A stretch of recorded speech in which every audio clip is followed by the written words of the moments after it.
Bom dia para você. Bom dia, bom dia. Vamos entrando aí na nossa live número 23. Estamos estudando o livro do Gênesis. Se você é novo ou nova por aqui, seja bem-vindo. Seja bem-vinda, Antônia, Norton, Beli Leitão, Isabelle, eu acho, né? Seja bem-vinda de qualquer forma, Adriana. Seja bem-vinda, Adelaide, Rodrigo. A gente está no capítulo 32 de Gênesis. Eu vou ler do verso 1 até o verso de número 12. Então deixa eu anotar aqui. Bom dia, Beta. É Gênesis 32. Gênesis 32, do verso 1 ao verso 12. É isso mesmo? Isso. Publicar e fixar. Beleza. Tô ficando craque aqui nesse negócio. Bom dia, Ana Paula. Bom dia, Juliana. Dani, bom dia. Bom dia, Dona Ines. Sejam bem-vindos. Bom dia, Fabiana. Andréia Braga, bom dia. Gênesis 32, esse é o nosso texto de hoje. Estamos ainda conversando sobre Jacó, este cujo nome significa trapaceiro, mentiroso, aquele que age de maneira traiçoeira. Por incrível que pareça, Deus escolheu esse cara para ser patriarca do povo de Israel, para você ver que tem esperança para a gente, né? Gênesis 32, vamos abrindo aí. Muito bom estar com vocês. Fabiana Galvão, um abraço pro Fábio. Bom dia, Dani Fontinelli. Bom dia para você. Vamos lá, eu vou ler, começando no capítulo 32 do livro do Gênesis, que é o nosso tema de estudo aqui agora. Estamos olhando para trás, entendendo o início da nossa fé judaico-cristã. O cristianismo, ele vem do tronco do judaísmo, né? Jesus era judeu, os discípulos eram judeus, e o judaísmo é este escopo que faz todo o pano de fundo da nossa fé cristã. Por isso se chama tradição judaico-cristã. Então, se a gente quer entender bem o Novo Testamento, a gente precisa conhecer bem o Antigo Testamento. E é o que nós estamos fazendo, olhando para trás, lá no princípio de tudo. A palavra Gênesis significa princípio, e estudando os princípios. Capítulo 32 do livro do Gênesis. Bom dia para todo mundo que vai entrando aí. Maurício, Dona Nájila, Ana Lúcia, Alana, bom dia. Iraídes, bom dia. Vamos lá, vou começar então aqui a partir do verso 1, ok? Deixa eu ver, hoje eu esqueci de trazer minha água. Deixa para lá, vamos lá. Jacó também seguiu o seu caminho, e anjos de Deus vieram ao encontro dele. Só para você que não esteve conosco na segunda-feira se lembrar. Jacó seguiu o seu caminho. Como assim? Ele acabou de sair de um papo tenso com o seu sogro Labão, que percebeu que ele havia fugido das suas terras, da região da Mesopotâmia. Ficou furioso porque ele tinha levado as filhas, os netos, o rebanho dele todo. A filha mais nova dele, Raquel, levou também uns ídolos, uns bonequinhos que eram como que santinhos da família. A gente entendeu que a fé judaica no Deus de Israel ainda estava se consolidando. Nem o Jacó ainda entendia bem quem era o Deus de Israel. Então a Raquel leva os deuses da família dela e o Labão corre atrás dele como um fugitivo. E aí eles conversam, tem um diálogo meio tenso, mas Deus o livra, Deus dá um sonho para Jacó e ele fica firme nesta aparição de Deus para ele, dizendo, fica tranquilo que vai dar tudo certo, mais ou menos, eu estou enfeitando, claro. E aí chega no 32 dizendo o seguinte, que o Labão voltou para sua casa e o Jacó também seguiu o seu caminho. E aí continua dizendo assim, e os anjos de Deus vieram ao encontro dele. Quando Jacó os avistou, disse, este é o exército de Deus, por isso deu àquele lugar o nome de Manaim. São 2 acampamentos, 2 tendas, duas estruturas para se ficar. É o acampamento de Deus, tá? Manaim. Jacó mandou mensageiros adiante dele a seu irmão Esaú, na região de Seir, território de Edom, e lhes ordenou: vocês dirão o seguinte ao meu senhor Esaú: assim diz teu servo Jacó: morei na casa de Labão e com ele permaneci até agora. Tenho bois e jumentos, ovelhas e cabras, servos e servas. Envio agora esta mensagem ao meu senhor para que me recebas bem. Quando os mensageiros voltaram a Jacó, disseram-lhe: fomos até o seu irmão Esaú, e ele está vindo ao seu encontro com 400 homens. Jacó encheu-se de medo e foi tomado de angústia. Então dividiu em 2 grupos todos os que estavam com ele, bem como as ovelhas, as cabras, os bois e os camelos, pois assim pensou: se Esaú vier e atacar um dos grupos, o outro poderá escapar. Então Jacó orou: ó Deus de meu pai Abraão, Deus de meu pai Isaque, ó Senhor, que me disseste: volte para a sua terra e para os seus parentes, e eu o farei prosperar. Não sou digno de toda a bondade e lealdade com que trataste o teu servo. Quando atravessei o Jordão, eu tinha apenas o meu cajado, mas agora possuo 2 caravanas. Livra-me, rogo-te, das mãos do meu irmão Esaú, porque tenho medo que ele venha nos atacar, tanto a mim como às mães e às crianças. Pois tu prometeste: esteja certo de que eu o farei prosperar, e farei os seus descendentes tão numerosos como a areia do mar, que não se pode contar. Bem, aqui nós estamos vendo o Jacó com medo e orando a Deus. E esta oração é motivada pelo medo e pela angústia. Nós vamos orar agora para que Deus nos dê entendimento, fale ao nosso coração e a gente possa entender desse texto a mensagem que ele tem para nós hoje, ok? Vamos orar juntos? Feche os seus olhos comigo. Santo Deus, Pai querido, colocamos essa nossa quarta-feira diante do Senhor para que o Senhor nos visite, como o Senhor tem feito ao longo de todas essas lives, falado aos nossos corações, nos dando entendimento, nos dando percepção sobrenatural do teu texto, e tudo isso nos alimenta, Deus. O anseio que temos, essa fome dentro de nós, ela é saciada, Deus, pelo Senhor, com este pão que vem do céu, que é a tua palavra. Nós então agradecemos por este pão nosso de cada dia que chega até nós agora em forma de mensagem. Pedimos que o Senhor abençoe todos que estão aqui ouvindo, quem ainda vai entrar, que seja a palavra do Senhor para nós. Te pedimos em nome de Jesus. Amém. Amém? Gente, eu quero chamar a atenção para um primeiro detalhe que não está necessariamente nesse texto, mas está no conjunto desses capítulos que narram esta vinda de Jacó, desde quando ele sai da casa de seus pais em Canaã, fugido de Esaú, vai até a terra de Labão. Ele tem um sonho no meio do caminho, ele vê os anjos que sobem e descem, ele chama aquele lugar de Bait El Betel, que é a casa do Senhor. E depois ele chega na terra de Labão, Deus dá bênção para ele de conhecer a sua esposa, ele se casa com ela, leva a irmã de carona, as servas, trabalha 20 anos para o sogro, para pagar o dote das 2 filhas e dos rebanhos. Depois desses 20 anos ele sai fugido, porque o sogro não queria dar folga para ele. Ele sai fugido literalmente da casa de seu sogro, o homem bota atrás dele, pega ele no meio do caminho, ele está vindo de volta para Canaã, só que no meio do caminho Deus aparece para ele de novo, reafirma que a bênção estaria com ele. Depois que o Labão chega, faz o acordo, volta para a Mesopotâmia, chega nesse texto aqui, em que ele tem outra visão dos anjos de Deus acampando, e aí ele dá este nome Manaim, significa literalmente 2 tendas, ou tendas no plural, certo? Acampamentos, e aqui ele diz que são os acampamentos do Senhor. Os anjos estão com aquela característica dos povos nômades que levam suas barracas e de lugar em lugar vão acampando, né, e saindo de um lugar para o outro.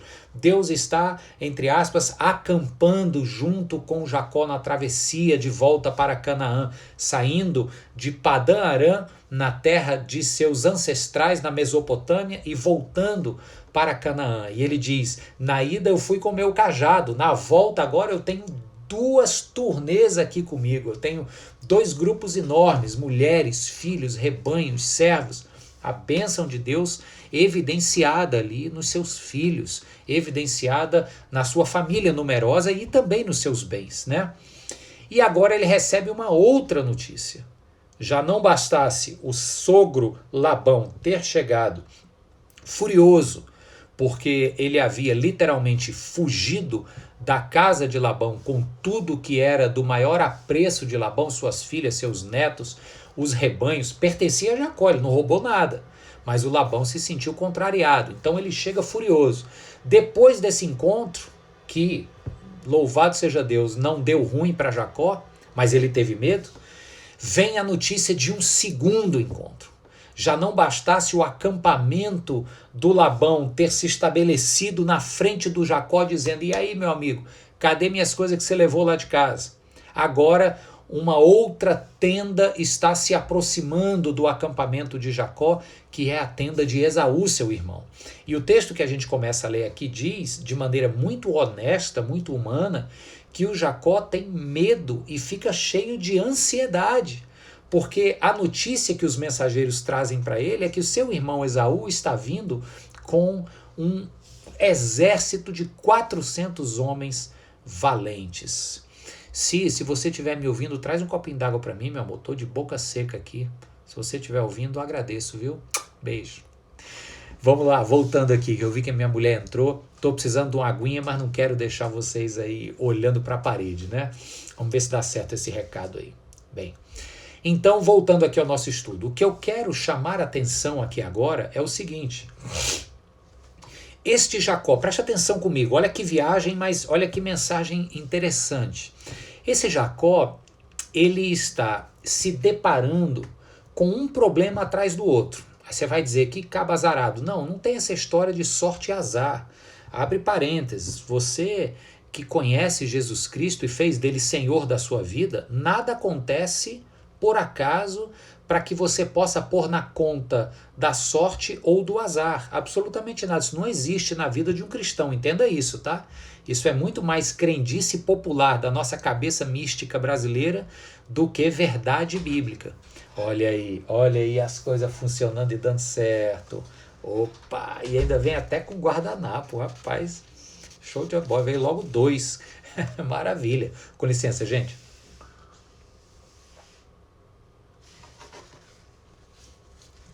Ai, tava precisando demais. Normalmente não interromperia.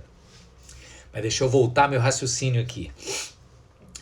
O Jacó, então, não estava numa maré de azar, porque a gente está vendo que isso não existe. Ele estava apenas colhendo as consequências do seu nome, do seu estilo traiçoeiro de ser. Ele cria um esquema para sair rico das terras de Labão. Novamente eu digo, ele não rouba, ele faz a proposta, conta com a bênção de Deus. Mas o Labão se sente lesado, né? Ou lesionado, eu acho que é lesado mesmo, ele se sente furtado.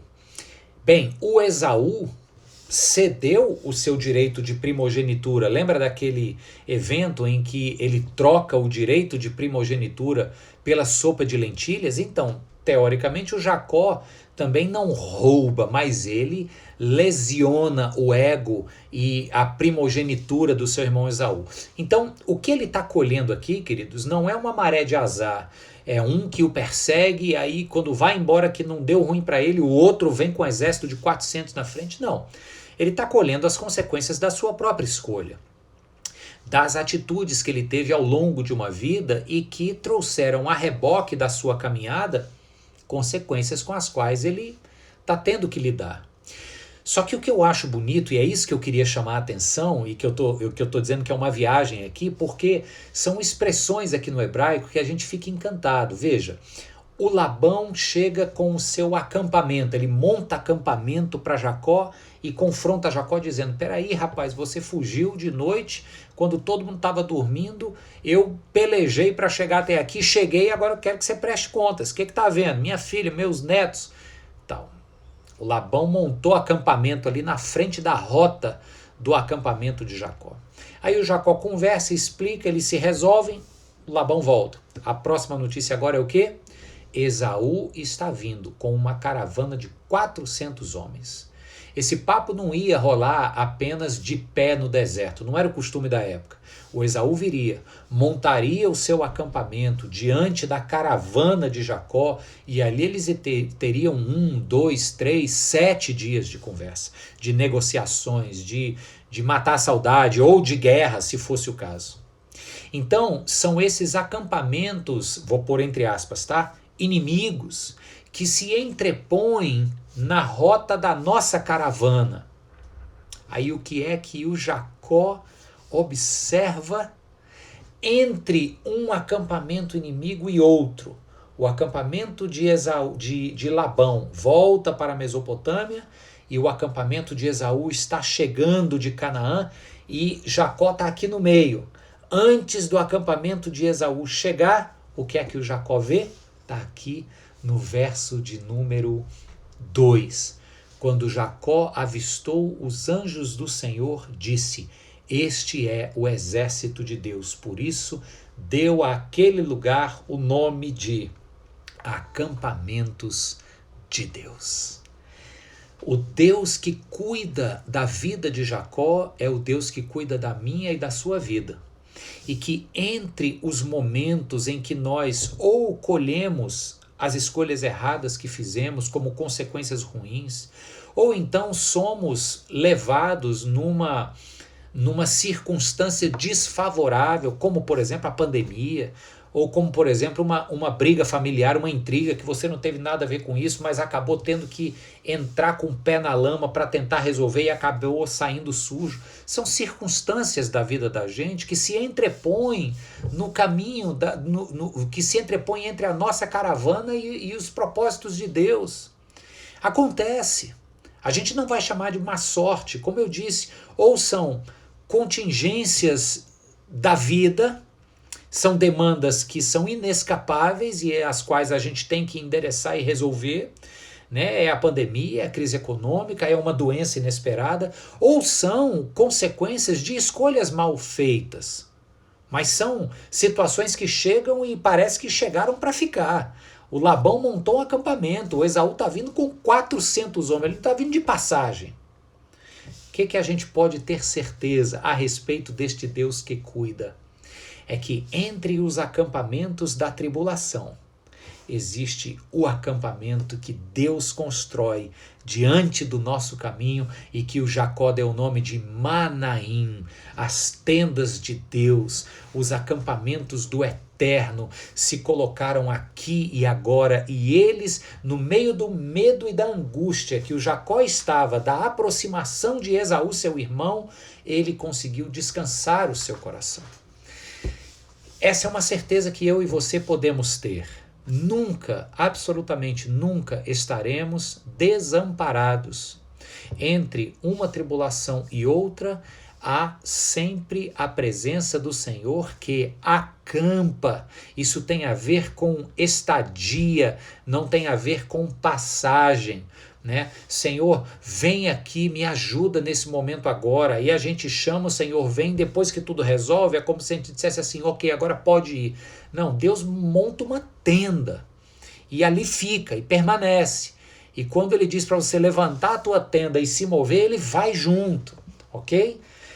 Só um parênteses aqui para você ver que coisa linda. No Novo Testamento, quando diz que Jesus é o verbo de Deus que se fez carne e habitou entre nós, essa palavra habitar no grego é a palavra tabernáculo, vem de tenda. Ele armou a sua tenda para habitar conosco. Um verbo que não tem em português, mas que seria bem traduzido, seria assim: Jesus se fez carne e tabernaculou entre nós. Lembra a imagem do tabernáculo, lá no deserto com Moisés. Quando o povo estava peregrinando pelo deserto, o povo ficava durante um período em determinado lugar, montava o tabernáculo onde a presença de Deus se manifestava para o povo através dos sacerdotes e de Moisés, e quando o povo saía dali para ir para outro lugar, eles levavam o tabernáculo junto, ou seja, era um símbolo para dizer que a presença de Deus os acompanhava. Então é este Jesus que está tabernaculando com o seu povo. para onde vamos entre uma tribulação e outra, entre uma contingência da vida da qual não podemos escapar, uma crise, uma doença, algo inesperado, circunstancial, ou no meio das consequências ruins de escolhas erradas que fizemos, seja o que for, podemos ter certeza de que o Manaim do Senhor está no nosso meio. A tenda do Eterno está conosco. Ela não é mais apenas uma tenda, sequer ainda é um anjo como Jacó aqui viu, mas é, senão, o próprio Deus, na figura do Verbo que se fez carne, Jesus Cristo, que está tabernaculando no meio do seu povo. Lindo isso, não é? Isso me cativa, isso me tranquiliza no meio das dificuldades, das crises emocionais.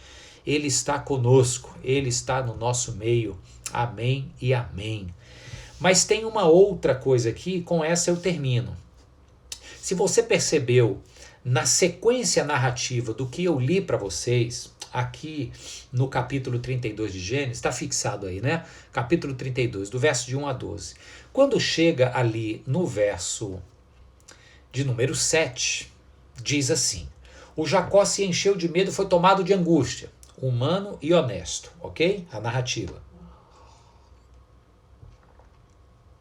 Então, preste atenção aqui agora, tá? Eu quero que você atente para a sequência da narrativa. Em primeiro lugar, Jacó, tomado de medo de angústia, verso 7, dividiu em 2 grupos os que estavam com ele, bem como ovelhas, cabras, bois e camelos, pois assim pensou: se Esaú vier e atacar um dos grupos, o outro poderá escapar. Tá vendo aqui o Jacó criando uma estratégia?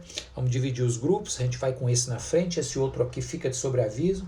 Se esse aqui comeu sal e a coisa for ruim, esse aqui foge para o outro lado e escapa. Então ele cria uma estratégia, ele bola um plano, ele dá um jeito dele, ok? Aí o texto continua no verso 9 e diz que então Jacó orou ao Senhor. E quando ele ora ao Senhor, ele diz: Deus de meu pai Abraão, do meu pai Isaque, o Deus que disse para eles e para mim, né, volte para sua terra, que eu lhe falei prosperar, eu não sou digno de tanta bondade. O que o Jacó está fazendo? Ele tá dizendo: olha, o Deus dos meus ancestrais, que é o meu Deus agora, não conheço bem ainda, mas estou vendo, estou aprendendo a conhecer, foi você, Deus, que mandou eu vir. Então agora me protege. Bem, quero te chamar a atenção para a sequência dessa narrativa, porque me parece que na dificuldade de Jacó em conhecer esse Deus que estava se revelando para ele como o Deus de Israel, ele acaba invertendo a ordem de atitudes que devem estar no coração de um homem de Deus e no coração de uma mulher de Deus. Talvez você já saiba o que eu quero lhe dizer. É que no verso 7 e 8, o Jacó, cheio de medo e de ansiedade, bola uma estratégia e dá uma solução própria para o caso. E depois, na sequência, no verso 9, ele ora ao Senhor. E lembra ao Senhor, olha que petulância, lembra ao Senhor que o Senhor lhe havia prometido livramento e boa sorte. Bem, ele inverteu a ordem, porque no coração de um homem ou de uma mulher de Deus, em primeiro lugar, a gente ora a Deus para sermos por Ele lembrado, ou pela sua palavra lembrados das promessas dele para nós, do amor inabalável dele por nós, da sua graça imerecida dele por nós. E quando a gente ora e a gente se derrama em total rendição e plena confiança diante dos pés desse Deus em quem a gente crê e a quem a gente chama de Jesus, meu Senhor, quando a gente faz a oração primeiro, as nossas estratégias virão na sequência de maneira muito mais suave, muito mais correta e abençoada. O Jacó é este arquétipo de homem que inverte as coisas. Ele primeiro quer dar o jeito dele e depois vai pedir a Deus que abençoe. Você sabe do que eu estou dizendo, né? É aquela história assim, ó, Senhor, eu não sei se esse negócio aqui é da tua vontade. Lá no fundo é capaz até de você saber que não é, ok? Aí a gente diz assim, não sei se esse negócio aqui é da tua vontade, não sei se esse relacionamento é da tua vontade, não sei se esse novo projeto é parte do propósito do Senhor, mas vamos fazer o seguinte, Deus, eu vou fazendo aqui nessa estratégia e ao longo do caminho o Senhor vai dizendo que se é, se não é, fecha a porta se não for. A chance de dar ruim é enorme. O desafio é inverter isso. É chegar e dizer, Deus, eu não vou dar um passo enquanto não tiver paz no meu coração para fazer esse negócio, para começar esse novo projeto, para levar adiante esta relação. E depois que eu tiver paz no meu coração, a tua palavra me confronta, a tua graça me derruba. Depois que tudo isso estiver acontecendo, eu vou poder dar passos mais conscientes do teu querer para mim. O Jacó é essa pessoa que nos desafia a inverter esta lógica muito humana. Humana porque o coração dele tinha medo e angústia, e a gente, levado pelo medo, né, e cheio de angústia no coração, a gente acaba querendo resolver tudo do nosso jeito, e aí depois vai e pede para Deus ir orientando no meio do caminho. Vamos inverter esse negócio. O apóstolo Paulo diz, levem ao Senhor todas as vossas ansiedades, porque Ele tem cuidado de vós. Está lá na carta aos Filipenses. Então, nesses momentos de medo, de angústia, nós estamos vivendo agora, segundo semestre de 2020, é uma espécie de recomeço. As pessoas estão começando a sair, as coisas estão começando a abrir, os meninos estão tendo aula já ali pela internet. Não vou dizer que as coisas estão voltando ao normal, porque nunca mais vai ser como era, mas nesse momento de recomeços, a gente precisa dar passos mais certos de que são passos dentro da vontade do Senhor. E aí a gente inverte. Não vamos nos afobar, não vamos perder a oportunidade que Deus está nos dando esses meses todos de pandemia, de refazer a nossa sequência de eventos. O medo e a ansiedade não podem nos fazer continuar tomando decisões atabalhoadas. Que a gente aprenda, que tenha servido de aprendizado esse tempo de pandemia, essas lives, esses estudos, que a gente aprenda a acalmar o nosso coração no meio do medo, a orar mais, a ouvir mais Deus falando na sua palavra.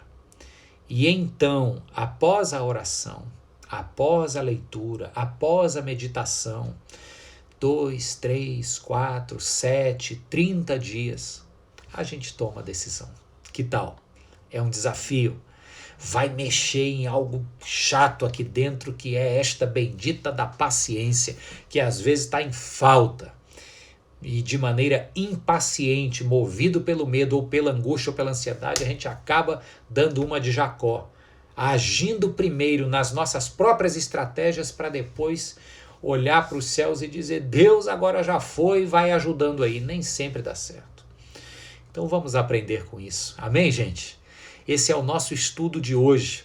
Acho que outras pessoas precisam ouvir essa mensagem e eu quero hoje tentar elaborar isso aqui, talvez um pouco mais curto e objetivo, e fazer disso a mensagem do nosso encontro de oração hoje à noite, na transmissão do nosso culto às 20 horas. Então, se você quer compartilhar essa palavra com alguém, joga o link do YouTube para ela, ou então acessa, ou então os dois, acessa a nossa transmissão hoje às 20 horas, o nosso encontro de oração no canal da igreja, no YouTube, IP Nova Jerusalém, e a gente vai trabalhar mais essa mensagem aqui, porque eu sinto que ainda tem mais pessoas que precisam ouvir isso hoje. Amém, gente? Deus te abençoe, Deus te encha da sua presença e lhe dê a paz. Tem mais um minutinho aqui para a gente orar. Feche os seus olhos agora e vamos orar juntos. Deus querido, que palavra preciosa, que bálsamo do Senhor para a minha vida, para o momento de decisões que eu, como homem, como pai, como chefe da minha família, como sacerdote do meu lar, também como líder de uma comunidade, como gestor e responsável legal por uma organização. Deus, nesses muitos papéis que a gente desempenha na família, no trabalho, na vida como um todo, nós não podemos abrir mão, Senhor, desta forma de tomar decisões. colocando o Senhor em primeiro lugar e depois seguindo as tuas orientações. A gente acaba fazendo o inverso disso tantas e tantas vezes. Por isso, para mim, esta palavra tem sido preciosa hoje e eu quero multiplicá-la, Deus, com o povo do Senhor espalhado pelo mundo. Por isso, eu oro para que tu continues impulsionando esta palavra em muitos corações e que de uma forma especial o Senhor cative os corações dessas pessoas que estão comigo agora ouvindo. Que o Senhor também derrame um bálsamo de cura. Oro pela família da Sara, meu Deus, e do Belé, pela Raquel. Oro a Deus pelo Daniel, os filhos da dona Davina, o seu Pinheiro, o esposo dela. Clamo por essa família, Senhor, para que um bálsamo de refrigério da parte do Senhor os alcance. Oro pela Tâmara, minha irmã querida, cuja mãe está ainda enferma e internada. Peço por cura e peço por cura a tantos outros que não estou dizendo aqui pelos nomes, mas o Senhor os conhece. O Senhor é um Deus que estende a tua mão e traz renovo. É o que eu te peço, meu Deus, em nome de Jesus e para a glória do Senhor. Amém e amém. Deus abençoe, meu povo. Deus abençoe vocês. Um excelente dia. Hoje à noite, 20 horas, vamos estender um pouco a nossa reflexão aqui, ok? Espero você lá. Um forte abraço. Tchau, tchau.